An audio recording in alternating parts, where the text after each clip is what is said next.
BD Healthline online telemedicine সার্ভিসের video ম্যানুয়ালে আপনাকে স্বাগতম।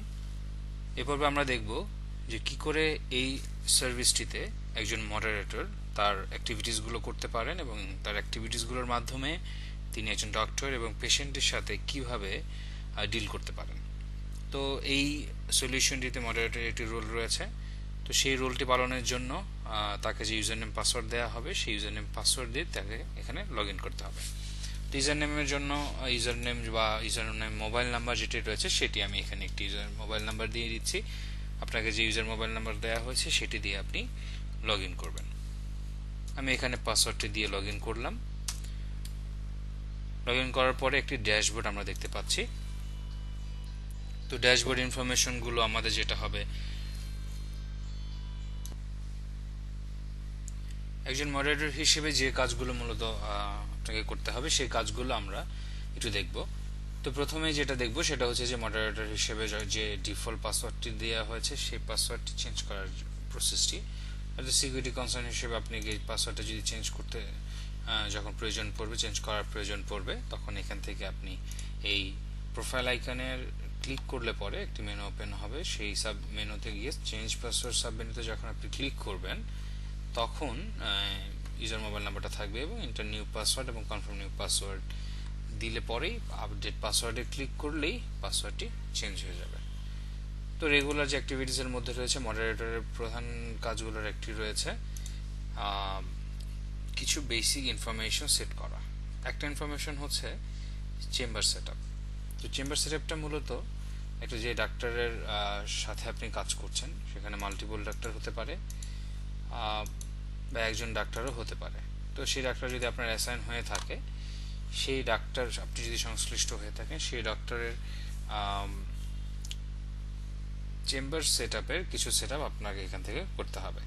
তো সেই সেটআপটা করবার জন্য আমরা এখানে মডারেটর প্যানেলের একেবারে শেষে যে চেম্বার সেটআপটা দেখতে পাচ্ছি, এই চেম্বার সেটআপে যখন আমরা ক্লিক করব তখন একটা ডক্টরের নাম আসবে। এই নামের ডান পাশে একটি বাটন দেখতে পাচ্ছি যেটা নাম হচ্ছে ফি অ্যান্ড শেয়ার। এখানে যখন আমি ক্লিক করব আমি একটা ফর্ম দেখতে পাচ্ছি। তো এখানে কি কি ইনফরমেশন রয়েছে, এখানে চেম্বারটার নাম রয়েছে আমরা প্রথমে দেখতে পাচ্ছি, তারপরে যে ডক্টরের চেম্বারে বসবেন সেই ডক্টরের নাম এখানে আমরা দেখতে পাচ্ছি। তারপরে যেটা আমরা দেখতে পাচ্ছি যে কনসালটেশন ডেইজ, অর্থাৎ কি কি বারে কনসালটেশন হবে সেটা এখানে সেট করে দেওয়া আছে। আপনি চাইলে এখান থেকে সেটা তুলেও দিতে পারেন, অর্থাৎ একটা চেম্বার কবে বসবে, কখন থেকে কখন এই সময়তে চেম্বারটা বসবে, এই তথ্যটা দেবার জন্য এইখান থেকে আপনি সেট আপ করতে পারেন। তো আমরা বাই ডিফল্ট কিছু ইনফরমেশন দেখতে পাচ্ছি যে Saturday, Sunday, Monday, Tuesday, Wednesday, Thursday, বেশ কিছু ইনফরমেশন আছে। আপনি চাইলে এখানে থার্সডে যদি তুলে দেন, অর্থাৎ যে সকল দিনে কনসালটেশনটা হবে সেই সকল দিনগুলো আপনি এখান থেকে সিলেক্ট করে দেবেন। সেটার স্টার্ট টাইম কবে এবং সেটার এন্ড টাইম কখন সেটা এখান থেকে আপনি সেট করে দিতে পারেন। পাশাপাশি আরেকটা ইনফরমেশন আপনি এখান থেকে সেট করে দিতে পারেন, সেটা হচ্ছে জেনারেল টাইমের মধ্যে কতগুলো একটা পেশেন্ট কত মিনিট করে সময় পাবেন। অর্থাৎ আমরা এখানে দেখতে পাচ্ছি জেনারেল টাইমিং এর মধ্যে একটা পেশেন্টের জন্য 20 মিনিট বরাদ্দ আছে। অর্থাৎ সেই হিসাব করলে আমাদের যে বাই ডিফল্ট টাইমটা রয়েছে 6:30 থেকে 10টা, এই সময় 11টা পেশেন্ট দেখার সুযোগ হয়। তো এটা কম বেশি হতে পারে, এখন পার পেশেন্ট যদি 5 মিনিটস হয় তাহলে এই সংখ্যাটা অটোমেটিক্যালি বেড়ে যাবে। তো দ্বিতীয় যে ভাগটা রয়েছে সেটা হচ্ছে কনসালটেশন ফি এবং sharing. Consultation fee on sharing হচ্ছে যে একটা কনসালটেশনে আমরা জানি 3 ধরনের কনসালটেশন হয়ে থাকে। একটা হচ্ছে প্রাইমারি কনসালটেশন, অর্থাৎ যখন প্রাইমারি কনসালটেশনের জন্য একজন পেশেন্ট আসেন ডাক্তারের কাছে। দ্বিতীয়ত হচ্ছে ফলো আপ কনসালটেশন, যেটা হচ্ছে গিয়ে তার পরবর্তীতে যখন সে কনসালটেশনের জন্য আছে, এবং অবশ্যই রিপোর্ট ভিউ। ওই 3 ধরনের কনসালটেশন ফি কত হবে সেটা সেট আপ করবার জন্য এইখানে কনসালটেশন ফি এন্ড শেয়ারিং অপশনটি রয়েছে। তো এখানে আমরা কিছু অলরেডি সেট আপ ইনফরমেশন আমরা দেখতে পাচ্ছি। এখানে প্রাইমারি কনসালটেশন ইনফরমেশন আছে 1000 টাকা, ফলো আপ কনসালটেশন আছে 700 টাকা, রিপোর্ট ভিউ। আপনি এই চেম্বারে এই ডক্টরের যে কনসালটেশন ফি সেটা এখানে আপনার যে প্রাইসিং সে অনুযায়ী এখানে আপনি বসিয়ে নিতে পারবেন। এবং আরেকটা ইনফরমেশন যে এখানে আমরা শেয়ার নামে একটি বাটন দেখতে পাচ্ছি। এই বাটনটার মূলত কাজ কি, আমরা যদি শেয়ার বাটনে আবার একটু ক্লিক করি, অর্থাৎ এই যে কনসালটেশন ফি ডান পাশে শেয়ার, শেয়ারটা দিয়ে মূলত কাজ হয় যে আমরা সাধারণত জানি কোন একটা চেম্বারে যখন একজন ডক্টর বসেন তার আয়ের একটা অংশ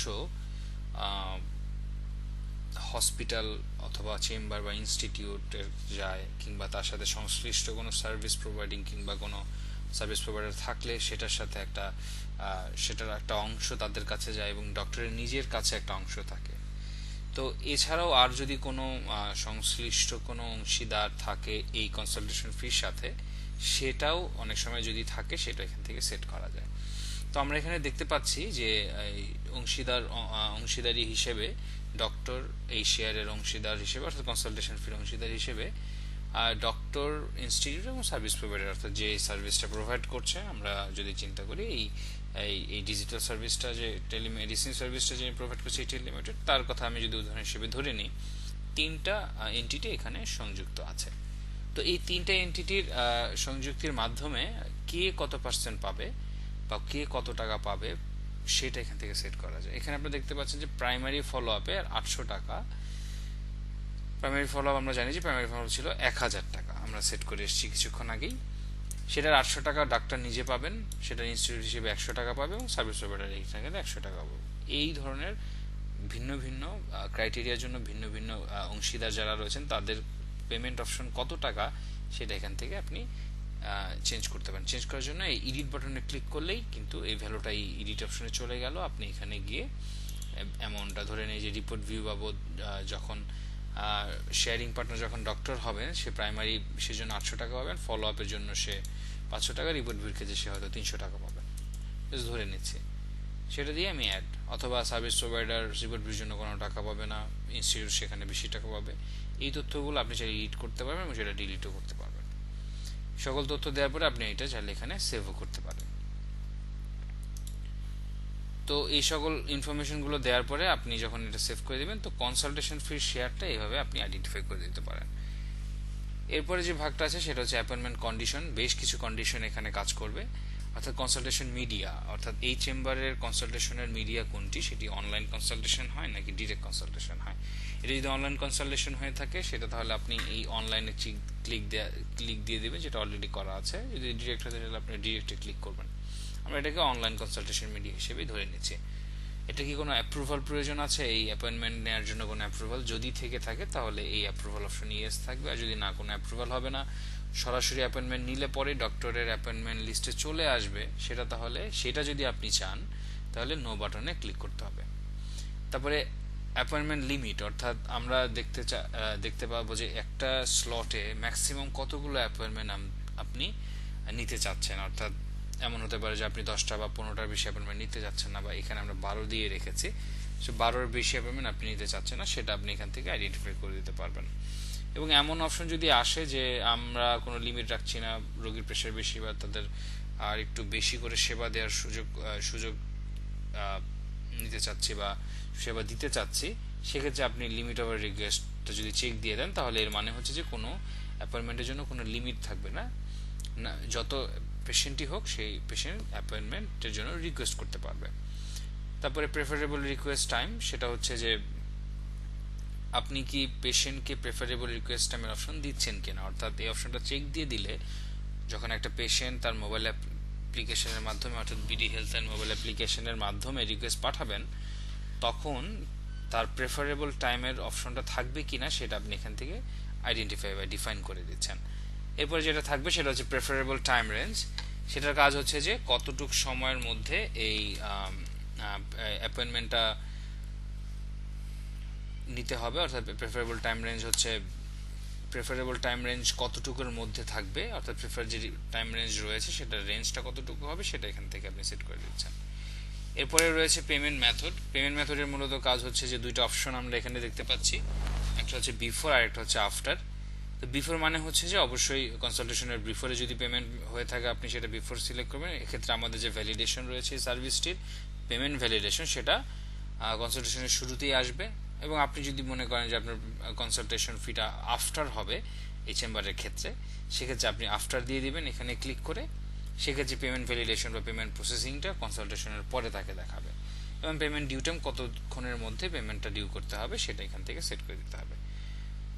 পে গেটওয়ে ইনফরমেশন, অর্থাৎ এখান থেকে আপনি কোন গেটওয়ের মাধ্যমে পেমেন্টটা নিতে চাচ্ছেন, বিকাশ ম্যানুয়াল নাকি বিকাশ এপিআই, এবং সেটা রেফারেন্স নাম্বারটা আপনি এখান থেকে অপশনগুলো সিলেক্ট করে যে অপশনটা আপনার জন্য অ্যাপ্লিকেবল, এটা হতে পারে আপনি রকেটের নাম্বার থেকে নিতে চাচ্ছেন, অথবা আপনি উপায়ের কোনো নাম্বার থেকে নিতে চাচ্ছেন, অথবা নগদ হতে পারে, সেটার অপশন হলে এবং সেটার রেফারেন্স নাম্বারটা আপনি এখানে ট্যাগ করে লিখে দিবেন।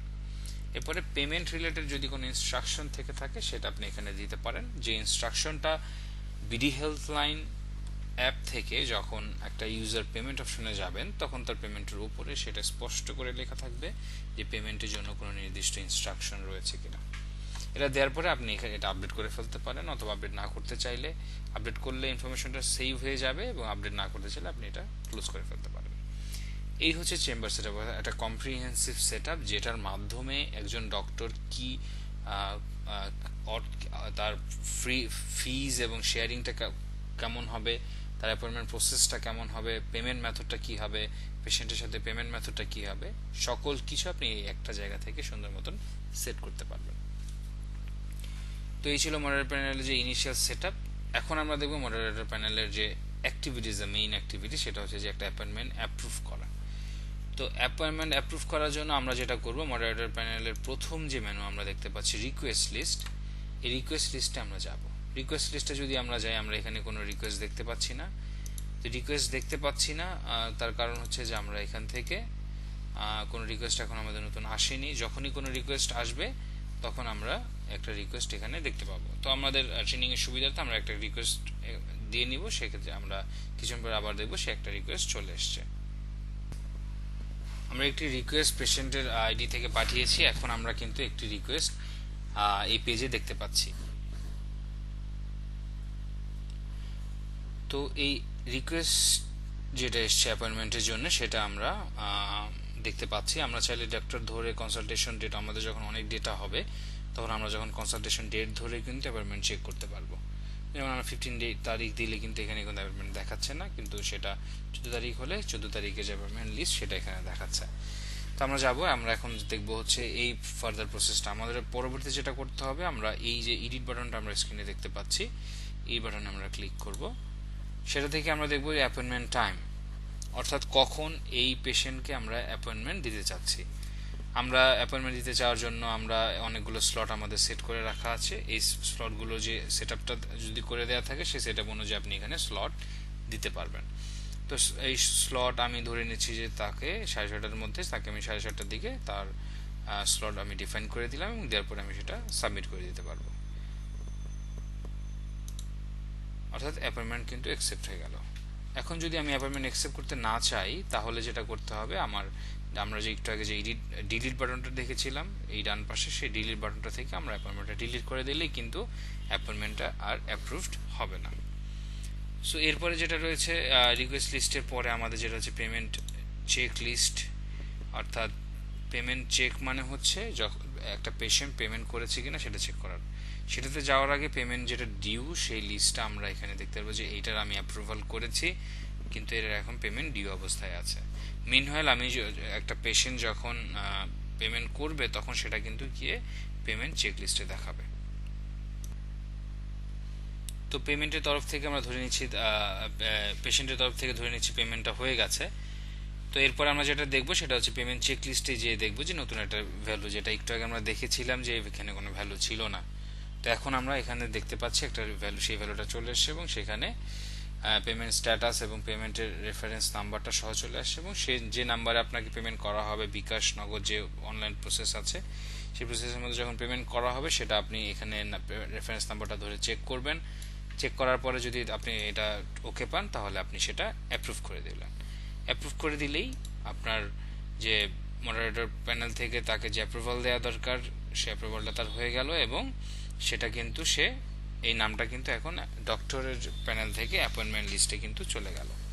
তো এই হচ্ছে ওভারঅল প্রসেস। অর্থাৎ আপনি চাইলে এইখানে একটা পেমেন্ট যখন হবে তখন সেটা চেক করে সেটাকে অ্যাপ্রুভাল করে দিলে পরে সেই লিস্টে পেমেন্টে চলে যাবে। লাস্টে যে জিনিসটা আমাদের এখন নতুন একটা লিস্ট দিয়ে আমরা একটা জিনিস চেক করব, যে আমাদের আরো দুটো অপশন ছিল, সেটা আমরা এখন একটু দেখব। যে নতুন একটা রিকোয়েস্ট আসলে আমরা তো দেখেছি যে কিভাবে একটা পেমেন্ট অ্যাপ্রুভ করতে হয়। ডিলিট এবং রেফার ডাক্তার নামে একটা প্রসেস আছে সেটাও আমরা চাইলে কিভাবে করতে পারবো। তোমরা ধরে নিচ্ছি নতুন আরেকটা রিকোয়েস্ট এসছে। তোমরা এর আগে দেখলাম যে কিভাবে একটা পেমেন্ট অ্যাপ্রুভ করতে হয়। আরেকটা যে অপশন রয়েছে সেটা হচ্ছে যে পেমেন্ট যদি আমরা একটা পেশেন্টের রিকোয়েস্ট যদি আমরা ডিলিট করতে চাই তাহলে আমরা এইখানে ডিলিট বাটনে ক্লিক করব। আরেকটা অপশন এখানে আছে সেটা হচ্ছে রেফার পেশেন্ট, অর্থাৎ কখনো যদি কোনো পেশেন্ট অ্যাপয়েন্টমেন্ট নিয়েছে সেটাকে যদি অন্য একজনের কাছে রেফার করার সুযোগ থাকে তাহলে আপনি এখান থেকে ডক্টর সিলেক্ট করে আপনার রেফারেল ডক্টরটা সেট আপ করলে পরে এখানে ভ্যালু আসবে এবং সেটা আপনি এখান থেকে ডক্টরকে রেফার করতে পারবেন। তো এই ছিল ওভারঅল প্রসেস, এবং আপনি যদি এখান থেকে ডিলিট করে দেন তাহলে অ্যাপয়েন্টমেন্টটা রিজেক্ট হয়ে গেল, অর্থাৎ এই অ্যাপয়েন্টমেন্টটা কিন্তু ফার্দার আর পৌঁছাবে না। তো এই প্রসেসের মাধ্যমে আপনি অ্যাপয়েন্টমেন্টটা চাইলে ডিলিট করতে পারবেন। তো এই ছিল ওভারঅল মডারেটরের অ্যাক্টিভিটিস। এরপরে যেটা রয়েছে সেটা হচ্ছে গিয়ে রিপোর্টগুলো মূলত হচ্ছে কাজ করে হচ্ছে গিয়ে লাস্ট ডেইজের অর্থাৎ কাস্টম ডেইজের বেশ কিছু, যেমন ভিজিট কতগুলো ভিজিট হয়েছে লাস্ট 30 ডেইজে বা 7 ডেইজে, সেটা এইখানে অ্যাট এ গ্ল্যান্স দেখাবে। বাট আজকে কোনটা হয়েছে এরকম ইনফরমেশনগুলো কিন্তু অ্যাট এ গ্ল্যান্স এখানে যখন ডেটা থাকবে, রিয়েল ডেটা থাকবে, তখন এখানে সেটা দেখাবে। ভিজিট সামারি সেখানে দেখাবে, অথবা ভিজিট অ্যামাউন্ট, কত দিনের অ্যামাউন্ট এসছে, সেই টোটাল রিপোর্টটা কিন্তু অ্যাট এ গ্ল্যান্স এখানে দেখাবে। তো এমনি করে একজন মডারেটর খুব সহজেই তার যে অ্যাক্টিভিটিসগুলো রয়েছে এই বিডি হেলথলাইন অনলাইন টেলিমেডিসিন সার্ভিসের মধ্যে, সেই সার্ভিসের মধ্যে যে অ্যাক্টিভিটিসগুলো সে সুন্দর করে সহজভাবে সম্পন্ন করতে পারবেন। ধন্যবাদ।